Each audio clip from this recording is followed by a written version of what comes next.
Let's talk about a narrative you may have heard, that white South Africans, particularly Afrikaners, are being discriminated against and are leaving South Africa as refugees, that they're being pushed out, marginalized, and hunted.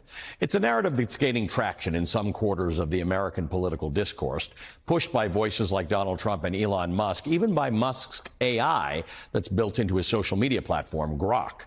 Though they've worked to make some changes to what Grok will tell you about this story, it does deserve some unpacking, because this problematic narrative about a complex situation in South Africa is being used to actually say something about America.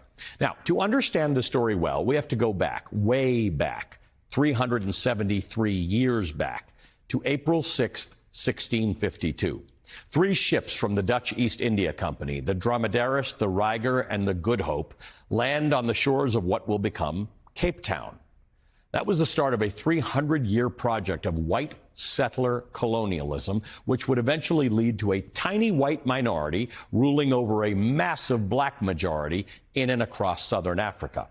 1652 was the beginning of one of the most brutally sophisticated systems of racial oppression that the modern world has ever known, a system that would in 1948 become entrenched into law as apartheid.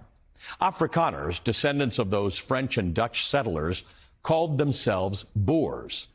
The word Boer means farmer, and it's where the term the Boer War comes from. The Boers built their identity around independence, strict Calvinist values, and later the institution of white supremacy.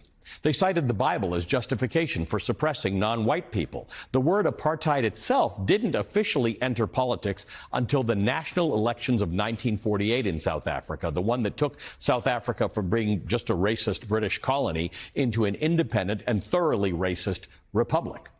But long before that, British colonists and Boer settlers were already competing over which one of them could treat the black population worse.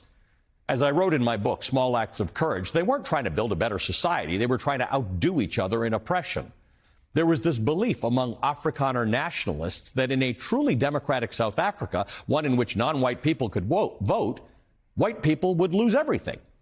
And they didn't just target black South Africans, whom they referred to with the derogatory term Kaffers.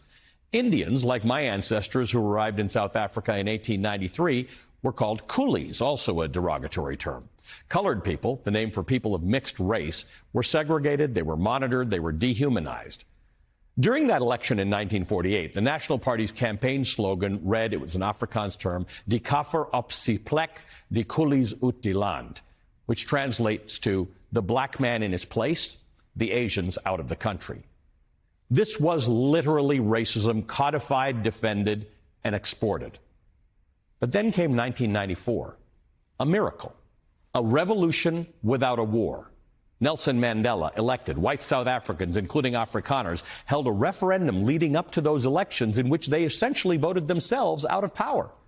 It was and remains a remarkable act of democratic humility.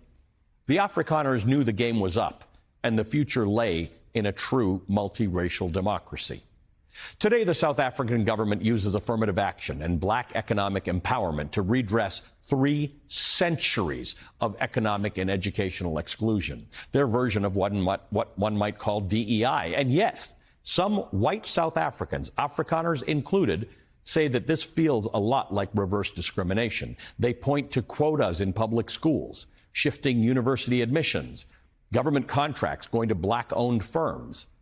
And just like in America, there are extremely poor white communities in South Africa, a situation that was only worsened since the end of apartheid, with whites losing their special standing in society. Afrikaans, once the dominant language, while still one of 11 national languages, isn't the primary language anymore. And farm attacks, heinous crimes, have happened. White farmers have been murdered in acts that can only be described as terrorism. In 2024, between October and December, 12 people were killed in attacks on farms. But the idea that these are part of a targeted genocide against white people, that claim has no basis in fact. This is where the story stops being about South Africa and starts being about America. In 2018, President Donald Trump tweeted that he would ask the State Department to investigate the, quote, large-scale killing of white farmers in South Africa. No data, no context, just the echo of a white nationalist talking point. Elon Musk, born in South Africa, has echoed similar sentiments, painting Afrikaners as victims of a hostile black majority government. Just this week, Elon Musk shared at least 20 posts on X about South Africa and what he calls anti-white laws. But ask yourself, is this really about concern for Afrikaners? Or are Afrikaners being used, deployed, as symbols in a broader American narrative that says white people everywhere are under attack? It's a way to justify grievance politics here at home, to stoke fear, to say, look, this is what happens when minorities take over. Afrikaners, descendants of colonizers, are being recast as victims of multiculturalism, pluralism, and true democracy, as messy and complicated as democracy can be. The story of the plight of the Afrikaner is being distorted to scare white Americans into thinking that they, too, are being replaced, pushed aside, and erased. So the question remains, are Afrikaners being discriminated against? Some feel they are, and they may be right. But South Africa today is not apartheid in reverse.